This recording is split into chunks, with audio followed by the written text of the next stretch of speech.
Ang Pteronotulus murinus, orange babon tarantula, at Stromatopulma calcitem, featherleg babon, ang dalawa sa itinuturing na pinakamabalasik, highly defensive at agresibo, na uri ng tarantula sa buong mundo. Ang mga tarantula mula sa Old World, Asia at Africa, ay walang ear-ethicing hairs o mga galami na buhok na pwedeng i-kick para sa depensa, kaya mas mabilis silang mang-agat, may malalakas na kamandag, at may pambihirang bilis na tila ba sila ay nagte-teleport.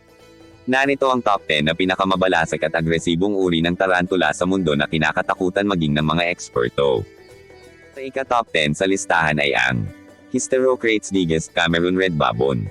Isang higanteng tarantula na naghuhukay sa ilalim ng lupa. Labis itong depensibo at may lakas na pumatay ng maliliit na vertebrate. Sa pang-top 9 sa listahan ay ang Lampropelma carpenteri, Sulawesi Black. Isang tarantula na kilala sa pag-akyat sa mga sipit tongues nang nagpapakain upang direktang atakihin ang kamay ng tagapag-alaga. Sa pang-8 sa ating listahan ay ang Piccolotheria regalis, Indian Ornamental. Mabilis na arboreal tarantula. Bagamat mas mahilig itong magtago, ang kamandag nito ay tinuturing na medically significant o lubhang mapanganib sa tao.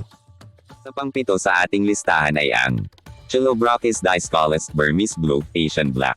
Napakabilis kumilos at mabilis mawala ng pasensya. Agad itong nanunugod kapag binubuksan ang enclosure. At sa ika-top 6 sa listahan ay ang Cereopagapus minax Thailand Black. Isang Old World species na may madilim na kulay at laging nakaporma para sa isang strike posture sa kaunting kaluskos pa lang.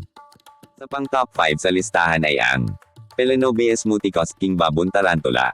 Gumagawa ng tunog stridulation sa pamamagitan ng pagkiskis ng mga paa nito bilang babala bago sumugod at mang-agat ng nakabaon. Sa pang-4 sa ating listahan ay ang Cereopagapus lividus, Cobalt Blue Tarantula. Napakaganda ng kulay asul nito ngunit kilala sa pagiging sobrang agresibo. Mabilis itong lumabas sa lungga para mangagat. At sa pang-top 3 sa listahan ay ang Heteroscodra maculote, Togo Starburst Babon. Kilala sa mabilis nitong pagkilos, unpredictable na ugali, at kamandag na nagdudulot ng matinding pananakit ng katawan. Sa pangalawa sa ating listahan ay ang Stromatopulma calcitem, featherleg babon. Isang arboreal punong naninirahan, nagagamba na may napakalakas na kamandag at kilalang laging handang lumaban sa halip na magtago. At ang nanguna sa ating listahanong top 10 na pinakamabalasik na tarantula sa mundo ay ang Pteronotulus murinus, orange babon tarantula, OBT. Tinaguri ang orange bite eating dahil sa ugali nitong agresibong mag-threat pose at mabilis na pag-atake kapag naabala.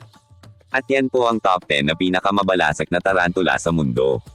Sana po ay nagustuhan nyo. Huwag nyo po sana kalimutan na pusuan at mag-like sa video na ito. Pwede rin po kayo mag-subscribe at mag-follow sa aking TikTok account. Salamat po sa panunood.